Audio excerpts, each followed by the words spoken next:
Check. नमस्कार बच्चों, आप सभी का एक बार फिर से स्वागत है आपके अपने एजुकेशनल चैनल हमसफर एकेडमी पर। मैं मनीष कुशवाहा आपका एक बार फिर से स्वागत करता हूं इस 15 मिनट शो में। इस 15 मिनट शो में आज हम लोग पढ़ेंगे डाइसैकेराइड के बारे में। पिछले लेक्चर्स में हम लोग 3 मोनोसैकेराइड्स के लेक्चर ले चुके हैं, जिसमें पहले मैं बेसिक समझा, उसके बाद ग्लूकोज पढ़ा, इसके बाद हम लोगों ने फ्रक्टोज पढ़ा। आज हम लोग पढ़ेंगे डाइसैकेराइड के बारे में। बहुत ही अच्छी शर्करा है जिसको आप डेली यूज करते हैं, जिसको हम टेबल शुगर के भी नाम से जानते हैं। आइए, आपके सामने लिखा है डाइसैकेराइड। क्या चीज होती है डाइसैकेराइड? डाइसैकेराइड एक एग्जाम्पल है ओलिगोसैकेराइड का। ये ओलिगोसैकेराइड क्या था? सबसे पहले हमने पढ़े कार्बोहाइड्रेट के बारे में। कार्बोहाइड्रेट को आप शुगर और नॉन शुगर 2 भागों में आप बांट सकते हैं, जिसका यदि आप लोगों ने ये पहला लेक्चर नहीं देखा है तो पहले आप समझिएगा कि कार्बोहाइड्रेट क्या चीज़ है। बेसिक इंट्रोडक्शन बहुत ही कम समय में संक्षिप्त रूप से दिया भी है वहाँ पे। तो जो कार्बोहाइड्रेट है वो शुगर और नॉन शुगर 2 टाइप से है। हाइड्रोलाइसिस के आधार पर अगर बात करें तो जो कुछ मीठे हैं तो वो एक ऐसे हैं जो हाइड्रोलाइज नहीं होते हैं, दूसरे हैं जो हाइड्रोलाइज हो जाते हैं, यानी जल अपघटित हो जाते हैं। जो जल अपघटित हो जाते हैं उनको बोला जाता है ओलिगोसैकेराइड। क्या कहते हैं? ओलिगोसैकेराइड। जो ओलिगोसैकेराइड का ही एक पार्ट है डाइसैकेराइड। तो फिर क्या है, इस चीज को समझिएगा कि ओलिगोसैकेराइड जो है क्या चीज है। ओलिगोसैकेराइड जो क्या होते हैं, जल अपघटन पर 2 से 10 यूनिट तक, 2 to 10 units of monosaccharide. Monosaccharide जो जल अपघटन पर 2 से 10 इकाइयां तक मोनोसैकेराइड की देते हैं उनको कहते हैं ओलिगोसैकेराइड। कितना बोले? 2 से 10 तक। अब पर्टिकुलर एक को स्पेसिफाई कर रहे हैं। डाइसैकेराइड नाम से पता चल रहा है जिसमें 2 लगी हैं, यानी ऑन हाइड्रोलाइसिस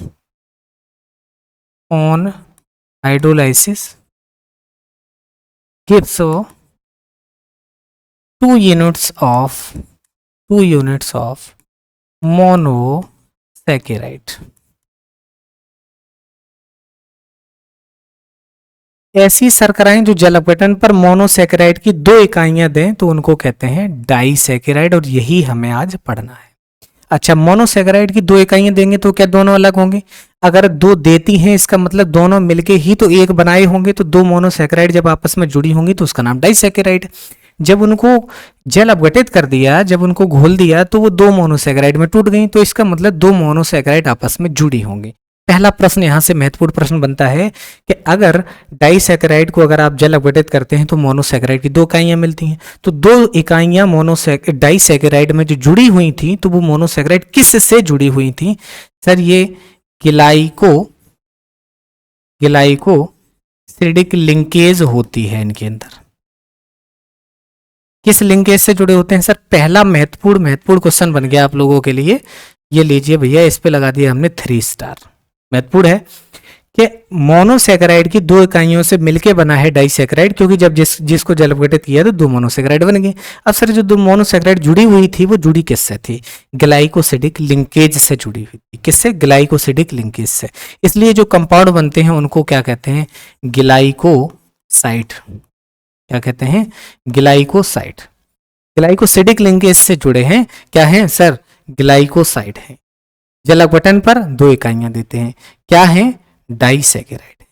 थोड़ा सा आगे बढ़ते हैं। अब डाइसैकेराइड में आपने जान लिया कि आपस में ग्लाइकोसिडिक लिंकेज से जुड़ी हुई हैं। अब देखिए, इसको पढ़ते हैं हम लोग थोड़ा सा। देखिए, ए एनोमेरिक कार्बन ऑफ मोनोसैकेराइड। अब देखिएगा, कुछ चीजें हैं जहां आपको नहीं समझ में आएगा, वो हम समझाएंगे। यहां पहला ही वर्ड ऐसा था, हो सकता है जिसके बारे में आपको जानकारी नहीं है।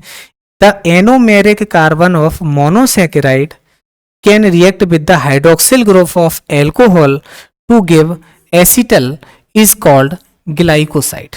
ग्लाइकोसाइड कब बनता है सर? जब एल्कोहल का हाइड्रोक्सिल ग्रुप का जो एल्कोहल का जो OH ग्रुप है वो एनोमेरिक कार्बन के साथ रिएक्ट करता है तो बने हुए कंपाउंड को ग्लाइकोसाइड कहते हैं।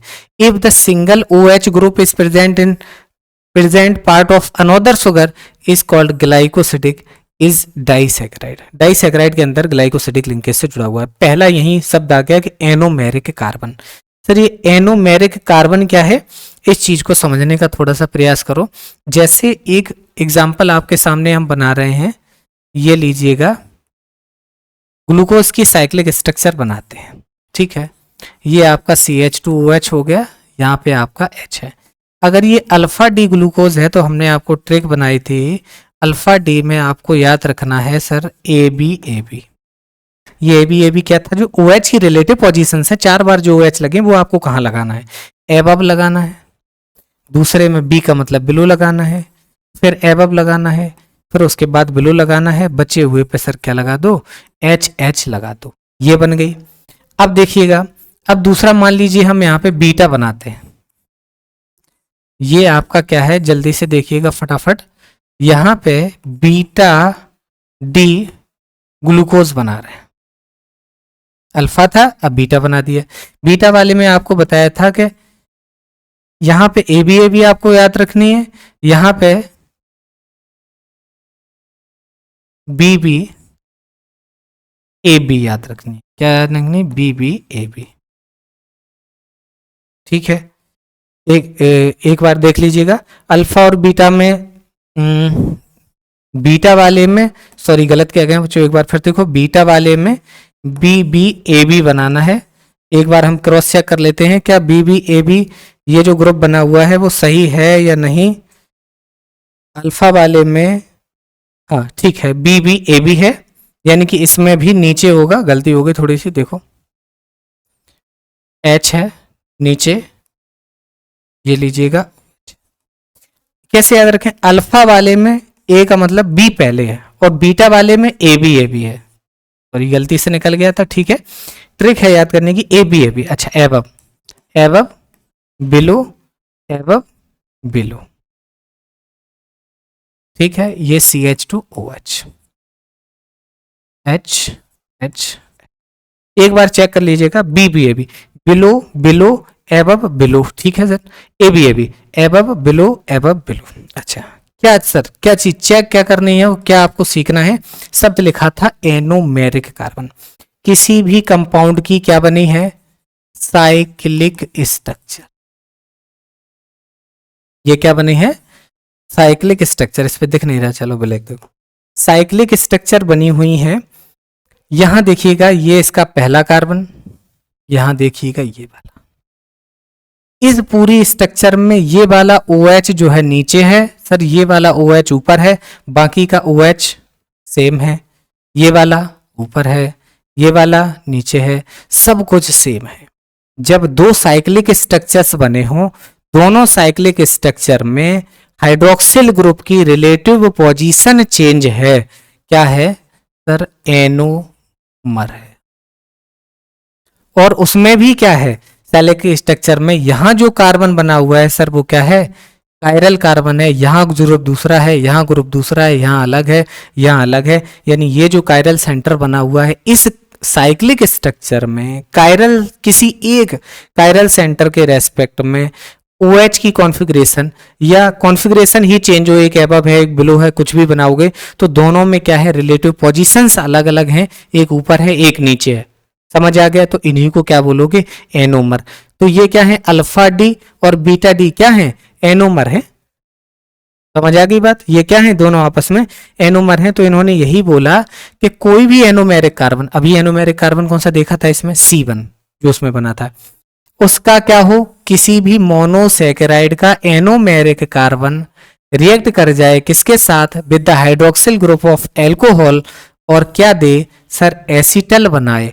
एसिटल की पहचान ये है कि एक C के साथ एक पे OH इस तरीके से, और अगर हेमी एसिटल है तो 2 बार होगा सर ऐसे। एसिटल एक आपका OR ग्रुप होगा और एक आपका OH ग्रुप प्रेजेंट होगा, क्या बोल दोगे, एसिटल। तो इसने यही बोला है कि क्या बनाए, एसिटल बनाए, उसी को क्या कहते हैं, ग्लाइकोसाइड कहते हैं। आगे चलिए, एनोमेरिक वाली बात समझ में आ गई साइक्लिक के बाद। अब डाइसैकेराइड में हमें पढ़नी क्या है, शर्करा पढ़नी है जिसका नाम है सुक्रोज। सुक्रोज पढ़नी है, ठीक है। अच्छा, सुक्रोज का फॉर्मूला है C12H2211। इसको कैन शुगर भी कहते हैं, इसको टेबल शुगर भी कहते हैं। अपने टेबल पे जो होती है वो टेबल शुगर है। किससे ऑब्टेन की जाती है sir? Cane sugar can say. किससे? गन्ना से। और किससे? चुकंदर से। तो हमें समझ में आ गई कि चुकंदर की या आपसे गन्ने की चाहे चुकंदर की अगर शर्करा पूछी जाए तो नाम आप क्या लेंगे? सुक्रोज। क्या नाम लेंगे? सुक्रोज लेंगे। फॉर्मूला है C12H2211। कैन शुगर भी कहते हैं, टेबल शुगर भी कहते हैं। गन्ने की शक्कर खाओ या चुकंदर की शक्कर खाओ, एक ही बात है। तो ये पॉइंट्स ढेर सारे याद करने हैं, हमें बात समझनी है कैसे कैसे मिलकर बनी है। ठीक है, अब हाइड्रोलाइसिस पर क्या देगी, जल अपघटन पर क्या देगी? अगर सुक्रोज को यदि आप जल अपघटित कर रहे हैं तो कैसा किया सर? अम्लीय जल अपघटित किया तो इसने अल्फा डी ग्लूकोपाइरिनोज का 1 मोल और बीटा डी का फ्रक्टोज का 1 मोल। तो यह सुक्रोज जो है बच्चों दो चीजों से मिलकर बनी है, एक ग्लूकोज से एक फ्रक्टोज से, यानी इनका सुक्रोज ग्लूकोज प्लस फ्रक्टोज से मिलकर बनी है। क्वेश्चन और परीक्षा में क्या पूछा जाएगा सर? आपस में लिंकेज क्या है सर? एक अल्फा का डी है, दूसरा बीटा का डी है। कैसे बने हैं? ग्लूकोपाइरिनोज हैं और फ्रक्टोफ्यूरेनोज हैं। अच्छा, एक शब्द और है, सुक्रोज हैज स्पेसिफिक रोटेशन +65.5। इसका विशिष्ट घूर्णन जो है 65.5 डिग्री होता है। अच्छा, इसको इन्वर्ट शुगर भी कहा जाता है, क्योंकि यहां देखिएगा ये क्या है? पॉजिटिव में। इसका स्पेसिफिक रोटेशन कैसा है? पॉजिटिव में। लेकिन अगर इन दोनों का अगर रोटेशन देखोगे तो ये L शो करता है, ये वाला D शो करता है, तो D से L शो करने लगता है। सर क्यों? जब इक्विमोलर लिया जाता है ग्लूकोज का और फ्रक्टोज का बराबर मात्रा में, तो ये क्या करता है? सुक्रोज जनरेट करेगा या इससे ये चीज टूटती है। तो स्पेसिफिक रोटेशन ग्लूकोज का 52.4 और फ्रक्टोज का -92.4 होता है। दोनों का अगर डिफरेंस देखो तो -40 डिग्री है। तो पहले से -40 डिग्री, यानी पहले प्लस का था, ज्यादा से ज्यादा माइनस का है, तो पहले से इन्वर्ट हो गया, इसलिए सुक्रोज को इन्वर्ट शुगर भी कहा जाता है। इतनी बात क्लियर?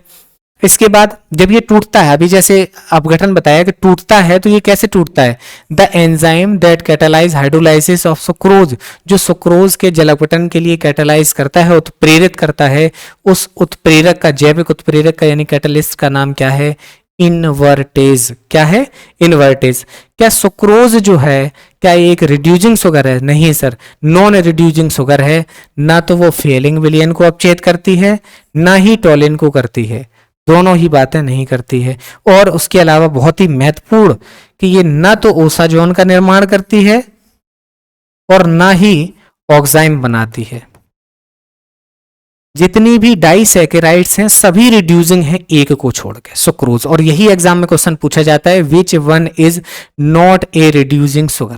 कौन सी नहीं है? माल्टोज भी करेगी, लैक्टोज भी करोगी, लेकिन जो सुक्रोज है वो जल अपघटित होती है, टूटती है, लेकिन वो रिड्यूस नहीं करती। किसको? ना तो फेलिंग के द्वारा रिड्यूस होती है, ना टॉलिन के द्वारा, ना ही बेनेडिक्ट के द्वारा।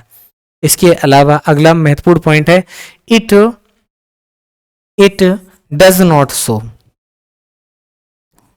It does not show mutarotation, परवर्ती ध्रुवण घूर्णन जिसको कहा जाता है। सर ये म्यूटेरोटेशन भी शो नहीं करती है। ये म्यूटेरोटेशन क्या था? ओपन चेन स्ट्रक्चर और आपका जो साइक्लिक स्ट्रक्चर है, इन दोनों के बीच में आपस में जो परिवर्तन होता है वो म्यूटेरोटेशन कहलाता है। तो इनके पास क्यों होता है sir? Absence of free carbonyl group, इनके पास फ्री कार्बोनिल ग्रुप की अनुपस्थिति होती है। ठीक है, अब्सेंस होती है, अनुपस्थिति होती है, अनुपस्थिति के कारण ही ये म्यूटेरोटेशन शो नहीं करता। अगर इसके पास फ्री होता तो ये सरेंडर कन्वर्ट हो जाता। हेमी एसिटल और हेमीकीटल ग्रुप अब्सेंट होता है सर, इसीलिए तो ये नॉन रिड्यूसिंग शुगर है, ये अपचेत नहीं करती है। अगला देखिएगा, ये स्ट्रक्चर आपके सामने बनी हुई है, किसमें टूटती है? अभी आपको बताया था सर, अल्फा में टूटती है। Alpha D glucopyranose, alpha D glucopyranose. Sir क्या बताया था ट्रिक? अल्फा वाला अगर है तो बीबी एबी याद रखेंगे। क्या रखेंगे? BB AB, below below above below. अब ये क्या होगा यहां पर? आप ध्यान से देखिएगा, इसका OH जो है इसके H के साथ यहां से सर H2O बना के हट जाता है। इसका OH किसके साथ, ये नीचे क्या लिखा है, beta D fructofuranose, beta D fructofuranose, इसी का बीटा पॉजिटिव। अब देखो 1 और 2, ये किस नंबर का कार्बन सर, दूसरे का, ये यहां किसका, पहला, इसलिए C1H2 ग्लाइकोसिडिक लिंकेज होती है, ग्लाइकोसिडिक लिंकेज। अभी तक इस लेक्चर में कम से कम इसकी स्पेशल 15 बातें हम लोग पढ़ चुके हैं। अल्फा बीटा ग्लाइकोसिडिक लिंकेज कहिए या C1C2 ग्लाइकोसिडिक लिंकेज लइए, इसके पहले कार्बन का OH दूसरे कार्बन के H के साथ H2O बना के हटाता है, और ये जो O करके जो लिंकेज आपको दिख रही है, इसी लिंकेज को ही हम क्या कहते हैं, ग्लाइकोसिडिक लिंकेज। तो बीटा डी फ्रक्टोफ्यूरेनोज और अल्फा डी के साथ बनता है। 1 मिनट पूरा जो भी पढ़ा है 2 मिनट में समराइज कर लेते हैं। डाइसैकेराइड से स्टार्ट करते हैं। आज डाइसैकेराइड हमने पढ़ा सुक्रोज के बारे में। सर डाइसैकेराइड क्या है, ओलिगोसैकेराइड का एक पार्ट है। ओलिगोसैकेराइड क्या है, ऐसे कार्बोहाइड्रेट जो जल अपघटन पर 2 से 10 इकाइयां तक देते हैं उनको ओलिगोसैकेराइड कहते हैं। तो जो केवल जल अपघटन पर केवल 2 इकाइयां देते हैं तो उनको डाइसैकेराइड कहा जाता है। और जो 2 मोनोसैकेराइड की इकाइयां देते हैं सर, वो 2 मोनोसैकेराइड की इकाइयां ग्लाइकोसिडिक लिंकेज से जुड़ी होती हैं, कंपाउंड को ग्लाइकोसाइड कहते हैं। एनोमेरिक कार्बन का जो OH है वो दूसरे के H के साथ रिएक्शन करके एसिटल बनाता है, इसी को ही क्या कहा जाता है, ग्लाइकोसाइड। एनोमर क्या होते हैं सर, साइक्लिक एपीमर को एनोमर कहा जाता है। साइक्लिक एपीमर क्या होते हैं, किसी भी स्ट्रक्चर में किसी एक कायरल कार्बन का एक कायरल कार्बन के रेस्पेक्ट में अगर कॉन्फ़िगरेशन चेंज होता है तो सर उसको एनोमर कहा जाता है। इसमें नीचे है, इसमें ऊपर है, ये दोनों एनोमर बन गए। तो ये दोनों ही क्या हैं, एनोमर हैं। शर्करा आज हमने पढ़ी सुक्रोज, सुक्रोज को कहते हैं C12H22O11। ये क्या है सर, C12H22O11, चाहे गन्ने की शक्कर कहिए या चुकंदर की शक्कर कहिए, cane sugar, table sugar, C12H22O11। एकदम ध्यान से पढ़िएगा, उस 12-15 मिनट में ये आप जो बातें कह रहे हैं क्रम से ये कहते जाएंगे तो एकदम रट जाएगा सुक्रोज के बारे में। ठीक है, क्या क्या पॉइंट्स बनते हैं। सुक्रोज जल अपघटन पर ग्लूकोज और फ्रक्टोज में टूटती है। सर ग्लूकोज फ्रक्टोज कौन से टूटते हैं, अल्फा डी का ग्लूकोज और बीटा डी का फ्रक्टोज। अल्फा डी का ग्लूकोज, बीटा डी का फ्रक्टोज 1-1 मोल बनाते हैं। स्पेसिफिक रोटेशन की बात करें, महत्वपूर्ण पॉइंट है, 65.5 डिग्री सेल्सियस होता है। सर इसको इन्वर्ट शुगर भी कहा जाता है क्योंकि इन्वर्जन हो जाता है, डी फॉर्म से एल फॉर्म में चला जाता है। जल अपघटन जो होता है तो कौन सा एंजाइम जल अपघटन कराता है सर, इन्वर्टेज कराता है। क्या सुक्रोज रिड्यूसिंग शुगर है, नहीं सर नॉन रिड्यूसिंग शुगर है। क्यों रिड्यूसिंग, नॉन रिड्यूसिंग शुगर है, ना ही टॉलिन को देती है ना फाइलिन को देती है। देती क्यों नहीं है, इसके महत्वपूर्ण बात क्या थी कि इसके पास फ्री कार्बोनिल ग्रुप की अब्सेंस होती है, इस वजह से नहीं देती है। महत्वपूर्ण बात अगली क्या है, ओसाजोन और ऑक्साइम का भी निर्माण नहीं करती है क्योंकि इसके पास फ्री OH ग्रुप प्रेजेंट नहीं होता है। और लास्ट में हम लोगों ने देखा कि इसकी स्ट्रक्चर क्या है, ये सुक्रोज आपका बना हुआ है। इसमें जो लिंकेज है वो अल्फा डी के ग्लूकोज और बीटा डी के फ्रक्टोज में C1C2 ग्लाइकोसिडिक लिंकेज होती है या अल्फा डी ग्लाइकोसिडिक लिंकेज होती है। तो इस सुक्रोज के बारे में कम से कम आपने 20 बातें पढ़ी और इनसे 10 या 12 क्वेश्चन बन जाते हैं। तो इस छोटे छोटे लेक्चर्स के जरिए आप छोटे एक टॉपिक तैयार करते चलिएगा। जिस दिन ये टॉपिक कंप्लीट हो जाएगा, 5 या 6 इसके लेक्चर्स हो जाएंगे, उसके बाद एक लाइव क्लास लेंगे जिसमें सभी ऑब्जेक्टिव क्वेश्चंस का लाइव डिस्कशन हम लोग करेंगे। ठीक है, तो अगले लेक्चर में फिर से मुलाकात करेंगे एक नए टॉपिक, एक नई डाइसैकेराइड के साथ। आज सुक्रोज पढ़ा था, माल्टोज और लैक्टोज का भी इसी तरीके से नंबर आएगा। ठीक है, बहुत बहुत धन्यवाद।